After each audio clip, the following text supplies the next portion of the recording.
I think that we are in a very unique moment in the history of healthcare, at least in this country. That's what every generation thinks.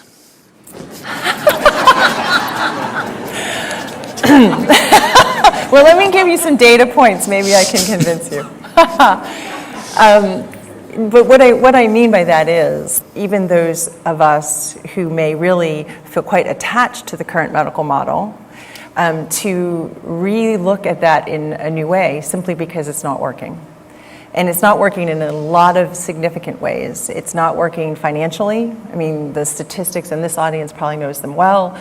The amount of money this country is spending in high-tech medical interventions by far exceeds any other country around the globe, and yet our health outcomes are worse.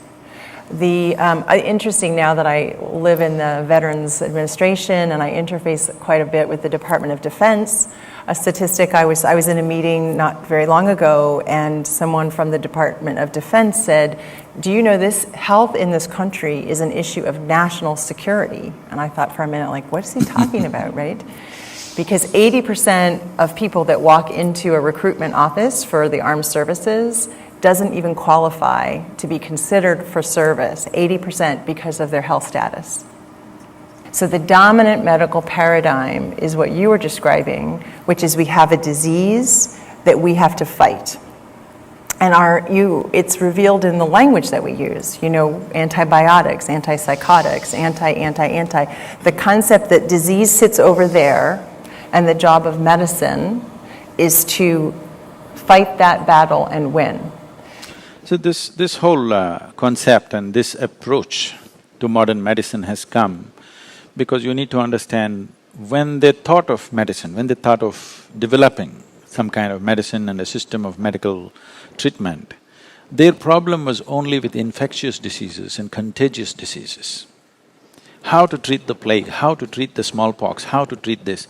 Nobody ever thought of a diabetes or a hypertension or a cardiac problem. They never even considered those things. That did not exist in their radar. In their radar, only infectious diseases did exist. That has to be handled on a war footing, no question about that, because it is a war. An infection means it's an invasion from another organism upon our own system, and you have to use chemical weapons. You can't shoot them. So, this whole medical system evolved from the need to handle infectious diseases, contagious diseases which were taking a huge toll on populations in those times. But today we have come to a place where people are on self-help. That is, they manufacture their own diseases, they don't wait for any infection to happen to them. Because now they're on self-help, they need another system of medicine, another way to approach it completely, which is the shift we are struggling to make right now. Well, now where we are, of course, is that the sciences have advanced. We have complexity theory and systems biology and quantum physics, but the medical model, the dominant medical model, again, I'm making gross generalizations, but the dominant medical model is still designed, our core competency is still designed on the find it, fix it approach, which is clearly failing. I mean, even in the chronic conditions in this country, we're not even holding our own. I don't know if you're aware of those statistics, but diabetes, hypertension, heart failure, they are all, the percentage of our population, obesity, the list goes on. Every single one of them across the board in our veterans and in our civilian population are increasing every year. So we're failing, and I believe that uncoupling and removing the boundary, shall we say, between medicine that has been held over here and health and spirituality and whatever labels we want to put on this over here. One response right now in this country is, even with Affordable Care Act, well, we have to focus more on health. So one response is, well, medicine will keep doing disease management over here, and then we can pay a little more attention and hopefully reimburse a little more for health optimization over here. I personally think, and then I want your thoughts on this, that's better than not including this, but the real opportunity is to remove the boundaries. These are not separate things. The mind and the body are not separate things. And in Western medicine, we're taught to diagnose and treat the diseases of the body, the diseases of the mind. But we have missed that the doorway to the health and healing of the body and mind is really, in my opinion, the heart and the soul.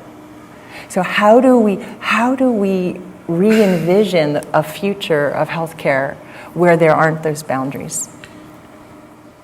See, the ideal is one thing, and what we can do today is a different thing, okay? The ideal would be that we look at human well-being, not human health. If you consider human well-being as a composite subject and an approach, then you would consider what makes a human being complete and approach all of them together. That is the best way to do it. But today what can we do, if that's a question? We can only talk about, somewhere having a little… We can't marry them yet, we can only have a date. I kind of like to jump right in. The situation is not ready to simply get them together, no, because a lot more work has to be done, it's not going to happen in a short span of time. But we can start interfacing here and there.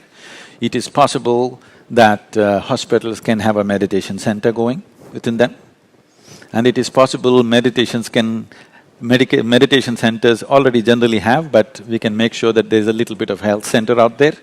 We can start having a little bit of a skirmish right now. Right now they're not ready for total union because in both the sides, there are too many opinions about each other. Largely, people are not looking at the whole health as such.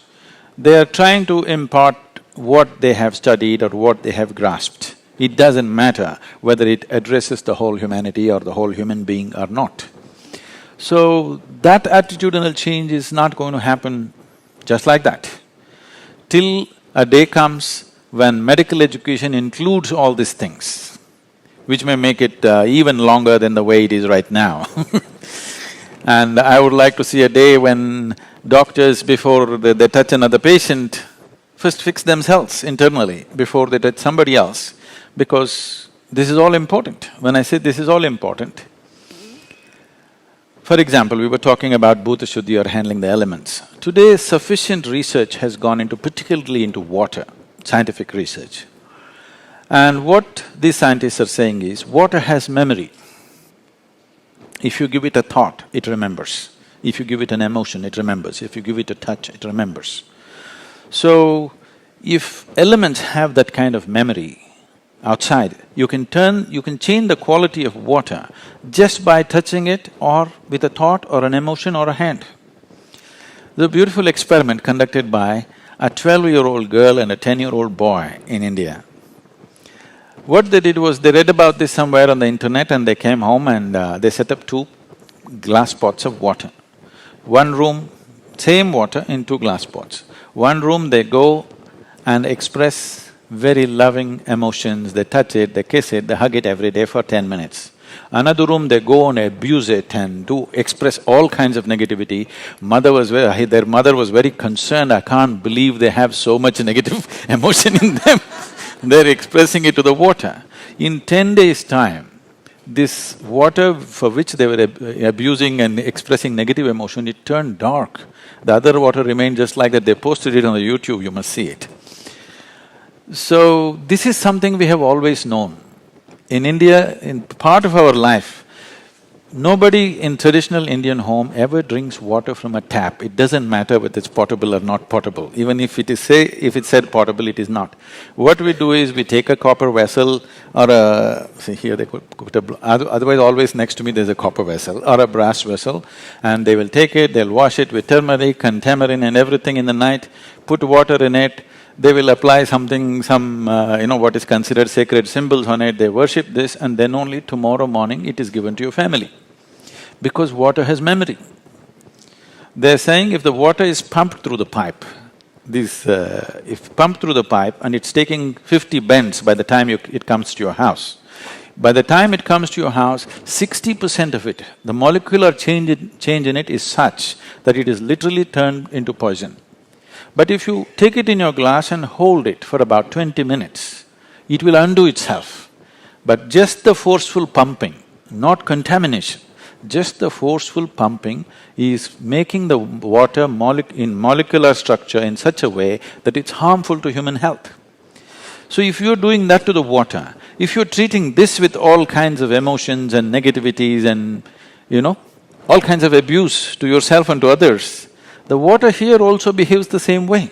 This is not new. Always every human being who lived on this planet with a certain connection with nature around him always knew this.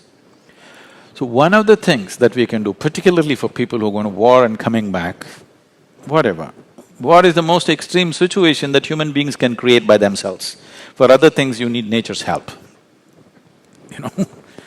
People who have been put through this ringer, if they're coming in broken states, one of the best things you could do is all of them compulsorily should go through at least 1 month of living on a farm, being connected to the soil and water and air around them, putting their bare hands into the land and doing something simple. Just being connected. I must tell you this experience. We had a yogic hospital in our yoga center in India. We called it yogic hospital. We did not want it to grow too much because we don't want to turn into a hospital full-time. We are a spiritual center so we're keeping it low-key. Once when I came here, I spoke and a few doctors, American doctors who were interested, they traveled to India. They came and stayed there for 3 days and after 3 days, one of the volunteers came and told me all the American doctors are up in arms, they want to leave. I said, what happened? They said, it's best that you meet them, they're just off. Then I said, okay, and I went to meet them. Then I said, what's the problem? They said, you said there is a hospital. Where is a hospital? There is no hospital here. I said, right now there are about 60 and odd patients. I said, where is it? Their idea of a hospital is that there must be beds, you must treat sick well, and everybody should be… If you treat them so well, they will not want to become healthy.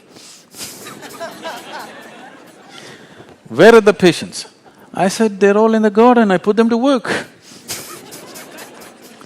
We give them the treatment and therapies and medication, but rest of the time I put them to work. Whatever they can do, they must do.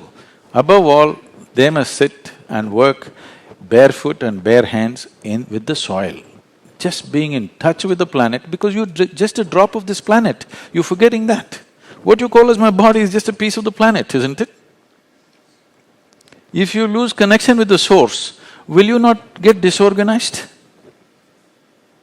There are specific scientific ways of doing that. If you cannot do any of those things, at least just let them walk in a farm barefoot, work, do something, you will see at least 60–70% of them will just come out of their problems, just like that, just being in touch with this.